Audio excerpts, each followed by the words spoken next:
It's a pleasure to give this presentation today with Jordana, who has real lived experience with low carb diet and type 1 diabetes. So she can bring the personal experience that I don't necessarily have because I don't live with type 1 diabetes myself.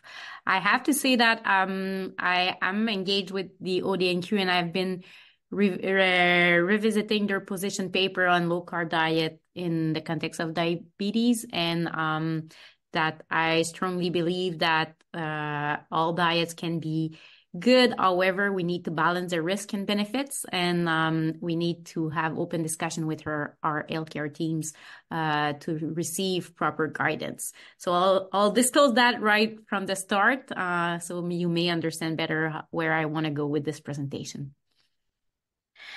So today we'll talk a bit about definition. What is low carb diets? And I think we need to put diets with an S because there's kind of a range of what could be those diets. We'll talk about mechanisms, implication, the pros and cons of those different diets, and we'll come to some conclusion, seeing if it could be potentially be interesting for you or not. And so maybe just we wanted to quiz you on this, but we do have a question in the Better Registry asking people if they cut on carbs, if they are following low carbs or keto diet. And from the Better Registry, 1% out of 10 says that they are on a low carb diet. About 3% says that they are doing keto, but we'll see at the end what it can really look like. So in terms of the definition, maybe Jordana, you want to speak a bit about low carb diets? And we didn't we should have put the S at diets on the title of this slide. So yeah, we'll discuss what the various low carb diets. More often than not, these diets tend to be higher in fat. There are two types of low carbohydrate diets. First is just the standard low carbohydrate diet, and second is the very low carbohydrate diet, which otherwise is known as the ketogenic diet. And the definitions of these diets, as Anne-Sophie said, kind of vary across the literature, and there's no set definition on the exact difference between a low carb and a very low carb diet. And so low carb diets usually range from anything that would be less than 100, 130 grams of carbs a day. And when we talk about very low carb, we're usually saying something that is less than 30 grams of carbs per day. And when we say ketogenic diet, often it's even less than that, could be less than 20 grams of carbs and with the production of ketone bodies. And so those are kind of the differences, but there's again, and in the literature, when we're looking at the studies that have been done, there's a large variety, and also depending on with what people are replacing carbs in their diet.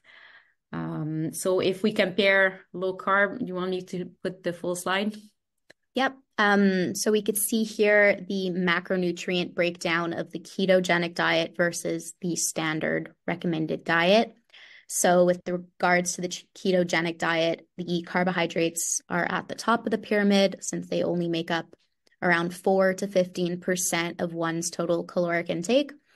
It's a very small amount of carbohydrates, with most coming from vegetables, since starchy foods are completely eliminated from the diet, like pasta, rice, bread, potatoes, milk, yogurt, fruits, and legumes. Then we have proteins that make up about 6 to 19% of one's caloric intake. And finally, fats make up the majority of the ketogenic diet, composing around 70 to 90% of one's caloric intake. So you can see the big difference here. And usually when we compare like a ketogenic diet with a regular diet, you see that we tend to keep the same amount of protein. So a very low carb diet that we want to be ketogenic, usually we cut both on the carbs, but also in the proteins. You want me to talk about this slide? So, and here we have again, comparing the very low carbohydrate diet, ketogenic versus general recommendations. And you can just see that the physical plate is very small with the ketogenic diet because fats make up most of the ketogenic diet, and their caloric density is much higher than carbohydrates and proteins. So ketogenic meal is actually a lot smaller in volume compared to a standard meal. And so I think Jordana, maybe you want to tell a bit, but ketogenic diet have been used in medical practice in some very specific cases. And so the ketogenic diet that we use for like treating those medical conditions may not be the general or popular ketogenic diet that we often see or discuss with other people. Right. Yeah. So we'll go into the medical definition of the ketogenic diet. So the purpose of this diet is to essentially mimic fasting by depriving the brain of glucose. The body starts to use fat for fuel instead of using carbohydrates. Normally, when you eat carbohydrates like bread or pasta, your body will convert the carbs into glucose. The body loves to use glucose for energy because it's quick and easy to use. However, when you switch to a diet that's limited in carbs, your body doesn't have enough glucose to use for fuel. So it essentially switches gears and starts to use fat instead. And this process creates what's called ketones, which your body can then use for energy instead of glucose. And ketosis is the metabolic state when your body switches from using carbohydrates as the main source of energy to using fat instead. The ketogenic diet has been shown to be effective in reducing seizures in people with epilepsy, especially those who do not respond well to their medications.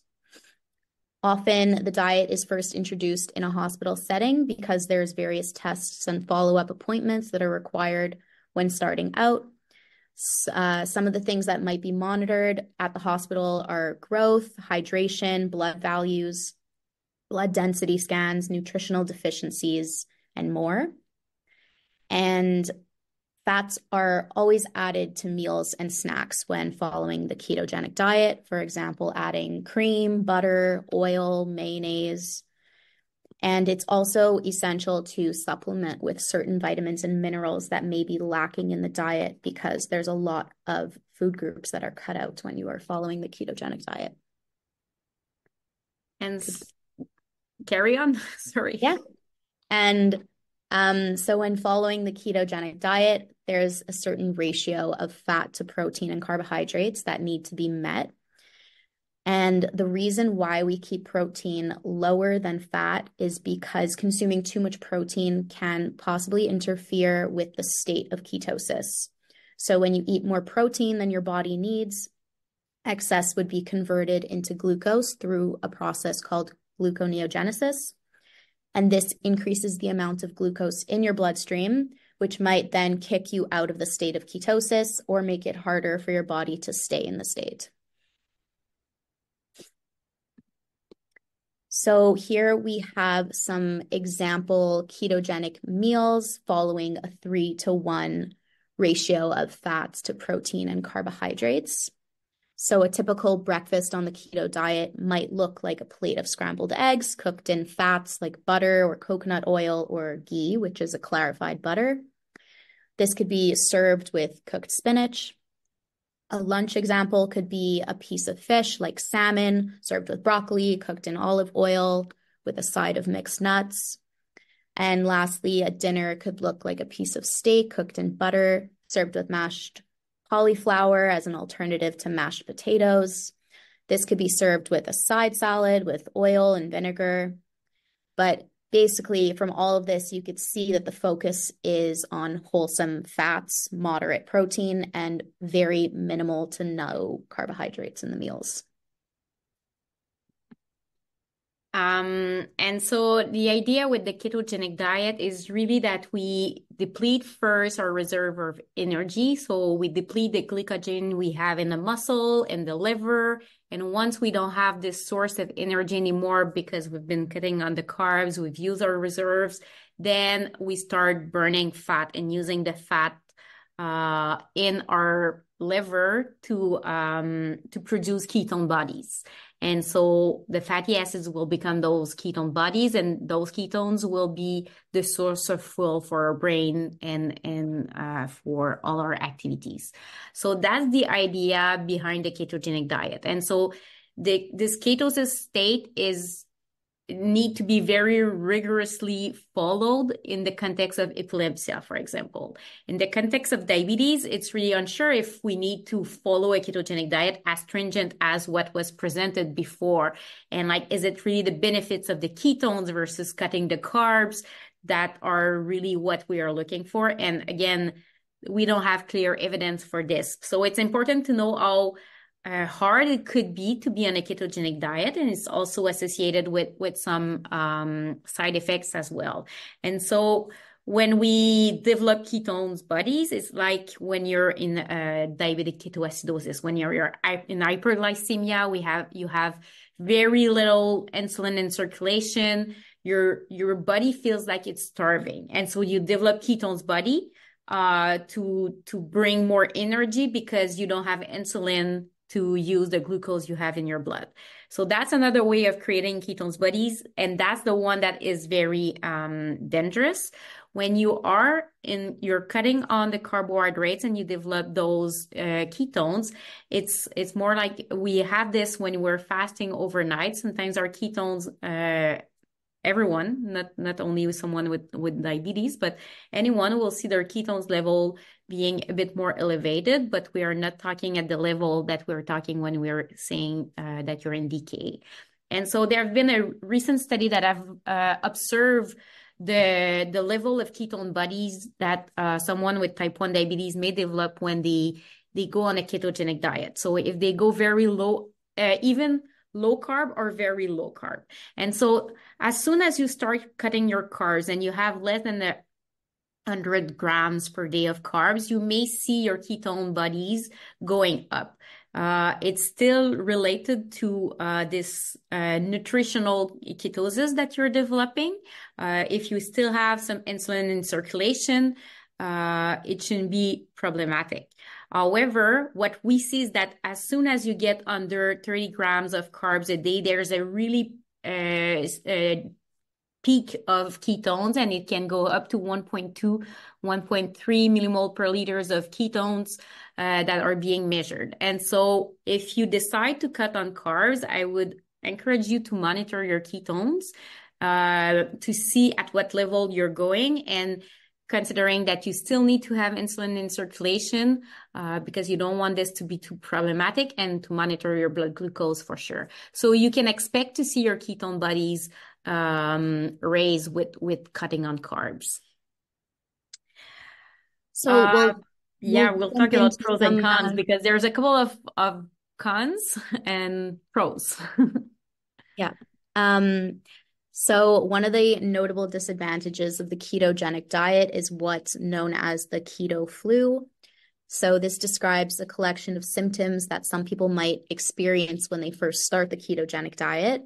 The symptoms typically occur during the initial transition period as the body adapts to using fat for fuel instead of carbohydrates. Symptoms of the keto flu could include nausea, vomiting, constipation, diarrhea, headaches, irritability, weakness, muscle cramps, poor concentration, and more. These symptoms are often attributed to changes in electrolyte balance, dehydration, and the body's adjustment to using ketones for energy instead of glucose. The keto flu is not an actual infectious illness like the flu. It's temporary. The symptoms usually subside within a few days to weeks as the body adjusts to the state of ketosis. And ways to alleviate these symptoms of the keto flu can include drinking plenty of water, consuming electrolytes, getting enough rest, and gradually reducing carbohydrate intake instead of cutting it all at once. And also measure your blood glucose whenever you're starting to cut on carbs, because if you are experiencing symptoms of keto flu, it can also mask other symptoms that would be related to your blood glucose. So I think we need to be careful here. And the keto flu symptoms is one of the factors that some people discontinue being very low on carbs because some people are very uncomfortable with those symptoms. Mhm. So some additional side effects of cutting carbohydrates in general. Aside from the keto flu, there's other effects that could occur just from restricting carbohydrates. To begin with, there's limiting carbs often involves reducing high fiber foods like fruits, grains, legumes, which are typical sources of dietary fiber. When a person doesn't consume enough fiber, they may experience constipation because fiber helps add bulk to stool and promotes healthy bowel movements. And then we have fruity breath. It's often associated with the ketogenic diet because during the initial phase of adaptation, the increased production of ketone bodies, particularly one called acetone, is released through the breath. And acetone has a distinctive fruity or sweet smell, which can be noticeable on the breath of people in the state of ketosis. The symptom is usually temporary and goes away as the body becomes more efficient at using ketones for fuel. Some research suggests that long-term adherence to the keto diet may have negative effects on bone health due to the acidic nature and the potential reduction in calcium intake. And cardiomyopathy describes disease of the heart muscle. The keto diet may pose some cardio risks because it is high in saturated fats from sources like meats, cheese, and butter. And excessive intake of saturated fats can increase LDL cholesterol levels, which is a risk factor for cardiovascular disease. So we've conducted some studies really gathering the experience of people living with diabetes that have decided to follow ketogenic diet. And there was a lot of pros, like people report improvement in blood glucose management, lower insulin needs. Often when people start cutting on carbs, they also report some weight loss. They feel that they have more energy. So there was a lot of like positive with choosing to have a lower carb diet and a ketogenic diet. Ketogenic in the terms that we haven't confirmed if they are really in a ketosis state and they are very stringent, but they report being on a very low carb diet. But again, there's a couple of cons, and the keto flu symptoms was something that some people have reported, and that was the reason for discontinuing the diet. It's also, and Jordana gave you some good example of what the meals could look like. And so when you're cutting on carbs, we need to think about with what are you replacing? Often pre-prepared meals are not the go-to anymore because even the food in grocery stores, when it says it's keto, often it's too high in proteins to really put you in the ketosis state that you're looking for with a keto diet. And so the time requirement, the cost of the food, those are all limits. Eating in a social context may be more difficult to go to restaurants and so on. So those were all limitation for following such restrictive diet. And there was also the negative views from healthcare teams and healthcare professionals. And so I think, again, it speaks about the importance of communicating the evidence, what we know, what we don't know, discussing the benefits and risk. And we hope that most of the healthcare providers will be open to this discussion to really guide you and support you in whatever diet you decide that you want to follow for your own health. We could You want to talk a bit about what we know from the literature? Yeah. So literature based off of blood glucose levels with the low carbohydrate diets. There was a study conducted in 2019, which compared the effects of a low carbohydrate diet with less than 100 grams of carbohydrates per day to a high carbohydrate diet with 250 plus grams of carbohydrates per day in adults with type 1 diabetes.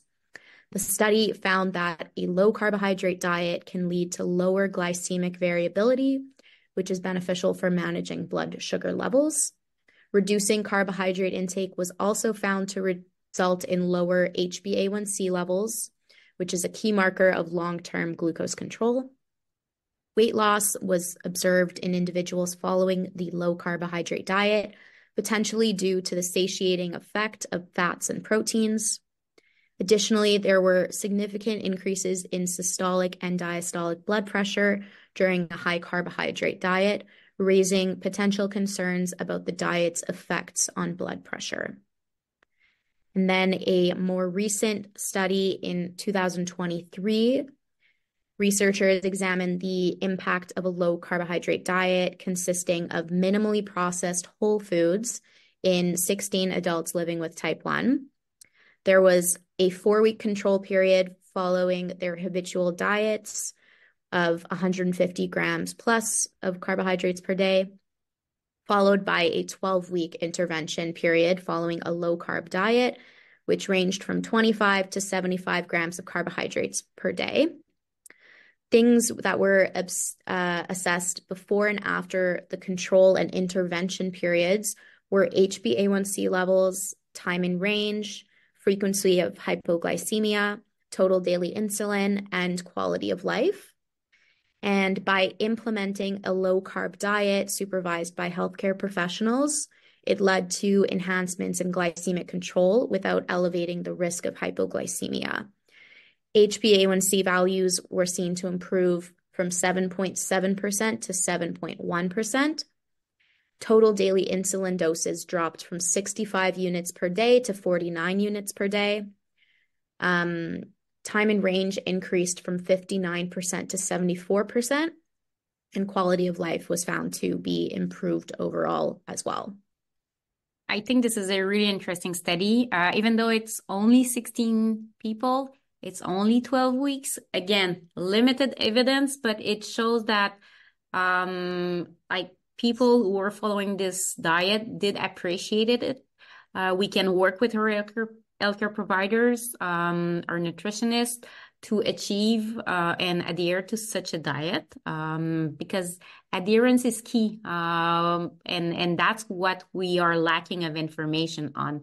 But I think it's a really interesting study that showed that we don't need to restrict as low as less than 20 or 30 grams of carbs to see some benefits on health without increasing too much the risk. There have been very few studies on ketogenic diet and being followed for a long period of time. Those are, I think, the only 2 examples we have of people who have chosen to be on such a diet. So we haven't measured what they are eating, but they do report after 2 years being still on a very low carb diet. And they do report, I would say, very, very good glycemic control or management with the A1C or less than 6 in both studies. But the first study is a bigger one, 300 children and adults. The second one is only 11 people. So again, we don't have high quality data to bring the evidence. However, people who have chosen to follow those diets, or that they are most likely comfortable talking with their healthcare teams, do show some benefits on their glucose levels. There have been also other studies that have looked a bit like Jordana just mentioned, what we know about like changes in insulin. Usually people cutting on carbs will cut by about 1/3 their insulin, their total daily insulin doses. Those changes are mainly associated with a decrease in bolus insulin. You have less carbs in your meal. You just give a smaller bolus with your meal, but you still need to bolus for a minimal amount of carbs and the proteins that you have in your meal. So we do bolus still for meals, but we cut on the bolus a lot. And the other thing that we also see is that people often tend to eat a bit less because they feel full faster, and so that may also change the need of in insulin that you need if you're eating less. So we don't have a lot of information. What we know is that the changes will occur within a week of starting like it's very rapid. And that study from in 2017 just showed that like after 1 week, the total insulin dropped from 39 to 32, but the changes was really with the bolus insulin and not the basal insulin. So the changes occurs very quickly for insulin needs, and they may change still with time. If we see some weight loss, that may also have impact on insulin resistance, and it doesn't mean that that will be your final insulin doses. You may need to adjust with time. One other thing that the science kind of showed us is that if you go on a ketogenic diet, a very, very low carb diet where you don't have any reserve of glycogen because you use them prior to going into ketosis, the glucagon, which is the rescue treatment for severe hypoglycemia, may not work as well as it should. And so this study showed that after people were following a ketogenic diet for a week, and they put the participant in hypoglycemia and they treated them with glucagon, and what you see is that the rise in blood glucose is smaller if someone was on a ketogenic diet. And so this brings a safety concern in the context of type 1 diabetes. So just keep this in mind. We said that we often replace carbs with fats, and fats are not all equivalent. So all those diets, again, when we compare the literature, we're not necessarily comparing exactly the same diet. What are the evidence for between low-carb diets and cardiovascular health? I would say that we don't have a lot of evidence. What we know is that when we talk about cardiovascular health, for sure, we're looking at blood lipid panels. We're looking at blood pressure. We think about weight status. Usually anything that is related to weight loss kind of favor better cardiovascular health. So some of those diets have been associated with weight loss, which can be potentially beneficial for cardiovascular health. Some studies have shown that blood lipids total cholesterol tends to go up, mainly the LDL cholesterol, which have been labeled as the bad cholesterol. But again, there's different types of cholesterols. Some studies have shown that the HDL cholesterol might even increase, and so balancing the detrimental effect of having higher LDL cholesterol. We don't have strong evidence, and the other thing is that we don't have long-term evidence either. So those changes that we may see in blood limits, are they going to translate into real cardiovascular event later on? We do lack a lot of long-term studies on low-carb diets in the context of type 1 diabetes. And for blood pressure, usually it's rarely reported, so it's not every study is reporting on blood pressure. We rarely see major differences in blood pressure. There's other little things that we should consider too, is the impact on growth. If you're restricting a lot the carbohydrates, especially if you're if it's children or adolescents, there could be some impact on the growth trajectories. There have been case studies. Example of cases of students that have restricted a lot their carbohydrates and they had growth deceleration, so not following their proper curve. And when they reintroduce carbs in their diet, having a more balanced or proper diet for their needs, then they regain or they went back to their growth trajectory. So we need to be careful about whenever we're cutting food groups, making sure that we are still covering all our needs. The impact on mental health is also something that is not studied a lot.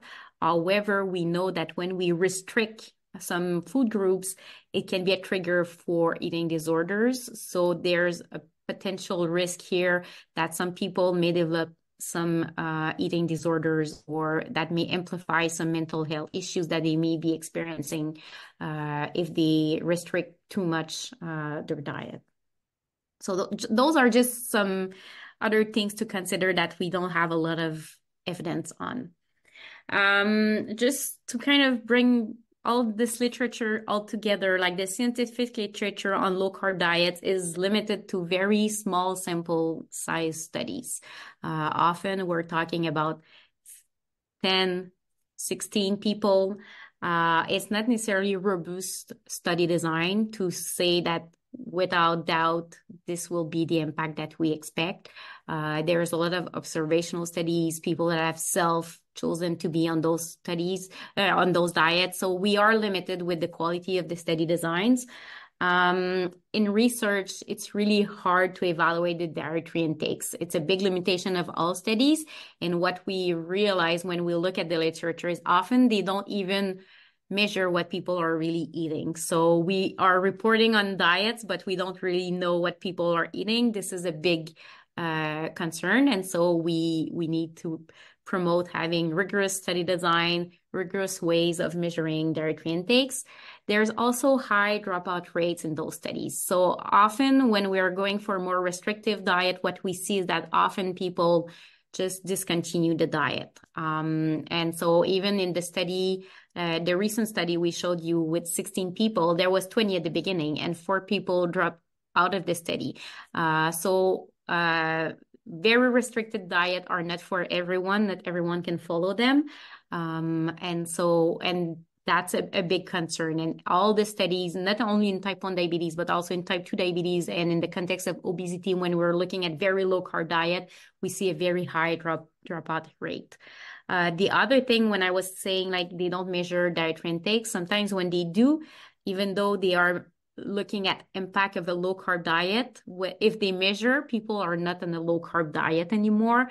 And so, which could be totally fine. We may still see some improvement. You may not be at 30 or 40 grams of carbs in a day. With time, you may have reintroduced some. You can maybe be around 100, 130 grams of carbs, and we still see some benefits. So that's why it's also important that researchers measure dietary intake so we know exactly what we are reporting on. And so there could be benefits of just cutting a bit the carbs and not going to the extreme. And another major limitation of the science right now is that it's all short-term studies. We really don't have much on the like long-term impact, how sustainable those diets are. And nutrition is a key element for helping live with diabetes, manage diabetes on a daily basis.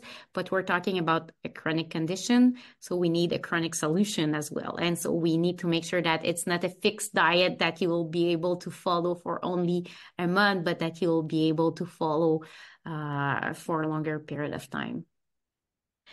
So I told you that about 10% of people said that they were on low-carb diet. What we did is we used the 24-hour recalls that some people have filled in the Better Registry to look at their diet. And so when we divide people in 4 groups, the quarter of people that eat the less carb, it's about 30% of the energy as carbs. So we're not in the very low carb. It's about 167 grams of carbs a day. And when we look between the different groups, we don't see any difference in cholesterol and blood lipids. However, our group that reported eating the less carb was also in proportion to people that reported more hemoglobin A1C below 7. So there is potential here to explore, again, how low-carb diet may help with glucose management. We haven't seen any differences in terms of hypoglycemia. The only difference that we saw is actually the people that eat the less carb were those who have never experienced severe hypoglycemia in the past, in majority. So maybe we feel safer if we never have this experience of a severe hypoglycemia. again, it's just a snapshot. We cannot explain the cause or the consequences, but it just gives you an idea of the people in the better registry. There's alternative for cutting carbs, and there's some healthy one. And so Jordana can speak about the Mediterranean diet because this is one strategy that she finds works for herself. And so I won't take your time, and I'll let you provide your experience. Yes, so the Mediterranean diet is an alternative approach to a low carbohydrate or ketogenic diet. It does tend to be lower on the glycemic index scale compared to other diets. The Mediterranean diet emphasizes whole grains, legumes, fruits, vegetables, nuts, and healthy fats like olive oil. The foods are typically digested slower, leading to a more gradual increase in blood glucose levels compared to refined carbohydrates and sugar. And these foods are often very rich in fiber, which can help further regulate blood sugar levels. I've personally lived with type 1 for over 20 years, so I've come to understand the importance of finding the right dietary approach. And I've discovered through trial and error what works for one person may not necessarily work for another. I'm someone who lives a very active lifestyle and who always tends to be on the go. So my schedule is never consistent. And I found that adopting a Mediterranean style diet has allowed me to have better control over managing my blood glucose levels. It lets me keep my blood sugar levels in check without the risk of experiencing dangerous lows caused by too much insulin in my system.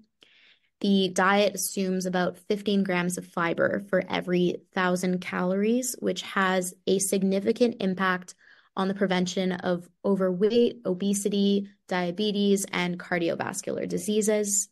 The foods are also much lower glycemic, and I've personally found that my insulin requirements have dropped significantly since I've changed to this way of eating. The other aspect that is great about this diet is that it's not just effective, but also enjoyable, with high consumption of fruits and vegetables, whole grains, nuts, fish, poultry. The abundance of Mediterranean dishes makes it very easy for me to stick to this way of eating, whether I'm at home or at a restaurant or traveling. And I truly never feel that this way of eating is restrictive. Unlike most restrictive diets, such as the ketogenic diet, the Mediterranean approach provides a healthy balance of nutrients that keeps me feeling energized and nourished while supporting stable blood sugar levels. But once again, while this dietary approach works for me, please do keep in mind that every human body is different and that there are various factors that need to be considered when deciding on a dietary choice. So just So some. there's a bit of evidence that Mediterranean diet can work in the context of type 1 diabetes. And so there's been a bit of research on this. So definitely an area that we could have another webinar just talking about the Mediterranean diet, I believe. I think so we can have time for questions. We'll conclude, but there's a lot of evidence of the benefits of low carb diets in the context of type 2, in the type 2 diabetes, in the context of overweight, obesity, much more limited evidence in the context of type 1 diabetes.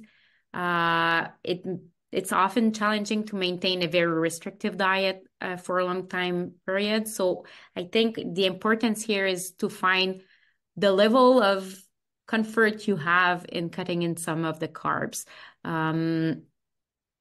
There is no single diet that we can prescribe to everyone that will work for everyone. I think we need to make sure that you choose a diet that aligns with your values, your personal objective for health, your food preferences, because that will be the only way to sustain this dietary approach. And again, try to have open discussion with your healthcare providers. We know there could be some risk, and so we should be able to balance the pros and cons of different ways of eating. So think about your own health. You may have other health condition that may be contraindicated for several diets. Think about your skill, your knowledge. How comfortable are you in making those changes and cooking more? Do you have like the budget to purchase some of those food that are often promote with those very restrictive or low carb diet? Think about your quality of life, like the pleasure of eating needs to stay. So those are just little things that we don't want to just look at the medical aspect of eating. It's also about the pleasure of eating and making sure that it sustains our needs. So I'll keep the last 2-3 minutes for questions because Nathalie won't be proud of me if I don't answer any questions. But there's a question in the chat about how to deal with hypoglycemia. Example, when we exercise or during night. If you're trying to stay very low on carb, it could be hard, and that's where if you don't necessarily need to be on a ketogenic diet for a medical condition like seizure, epilepsy, then you can break this more easily. But I think what we need to remember is that safety first. If you need to have carbs, eat your carbs. That's the most important. Cutting on carbs have often been associated with less fluctuation, so less glucose variability throughout the day. It hasn't been shown to be associated with more hypoglycemia, but again, we need to be careful. We need to take carbs if we need to, and if you can play with your insulin to reduce the risk of hypo overnight after exercising, for example, like there's different other strategies that can be put in place. And when talking about grams of carbs in low carb diets, is that a net carb amount that accounts for fiber? Ideally, you would like to have to limit the carbs, which would include still the fibers, but we want people to eat fibers. So I would tell you, and this is again when we look at the literature is very is like all the diets are a bit different. So I would tell you, if you're interested in cutting the carbs, keep in mind that fibers are good for your health. You want to have as much as you can. And so maybe it's cutting those other sources of carbs that are less, that there's less fiber associated with to start with. There's no real definition again. So it's really look at what impact it has on your life and if you're comfortable with cutting those carbs and keep the fibers if you can. Is there a 7-14 days menu for the Mediterranean diet that we can easily share? That's a good idea. I don't think I have one. I could follow Jordana and share what she's eating. But I'm pretty sure you can find good books actually out there. The Mediterranean diet there have been a lot of research on the Mediterranean diet, not necessarily in the context of type 1 diabetes. There's good books about the Mediterranean diet. So I think you can easily find resources for how to follow this diet. And as we were saying a bit sooner, maybe we should do a webinar and talk more in depth about the Mediterranean diet. Mm-hmm. Yeah, I good think I idea. need to conclude here, huh? I need to Yes, stop it's talking. 1:45. So I think, well, thank you very much to you both for this interesting presentation. I just want to let you know that our next webinar is going to be on May 21st. It's a public webinar, so everyone can access to it. So you can talk about it to your friends and family. And we'll have Sébastien Salzville, who's an athlete, well-known athlete, I should say, and Amélie Roy-Fleming from the Better team that would come and talk about the challenges of exercise and T1D. So again, thank you very much, Anne-Sophie, Jordana, and thank you everyone for being here with us today, and see you on our next webinar. Bye, everyone.